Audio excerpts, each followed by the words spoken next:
Share ट्रेडिंगमधून मिळणाऱ्या मोठमोठ्या प्रॉफिट्सचे मोठे-मोठे स्क्रीनशॉट आपण सगळीकडे बघत असतो. But let's talk about the reality.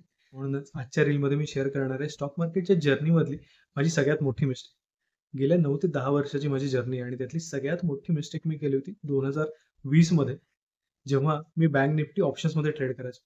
आणि एका सिंगल ट्रेडमध्ये बँक निफ्टी ऑप्शन्सच्या बाय पोझिशनला मी इतका मोठा ट्रेड घेत गेलो. परत कॅपिटल त्यामध्ये टाकत गेलो. ती पोझिशन ॲव्हरेज आउट करत गेलो. कारण I was over confident about my analysis, over confident about my position. आणि त्यामुळे जवळ एका सिंगल ट्रेडने माझं 35 ते 40% कॅपिटल वाईप आउट केलं होतं.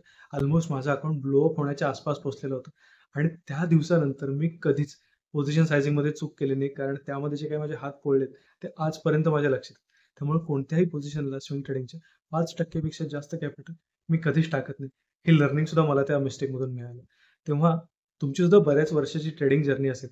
अशी कोणती मिस्टेक आहे जी तुम्हाला आजपर्यंत लक्षात आहे आणि त्या मिस्टेकने तुम्हाला कोणता धडा शिकवलाय, जो तुम्ही आजपर्यंत फॉलो करताय आणि तो रूल बिलकुल तोडत नाही?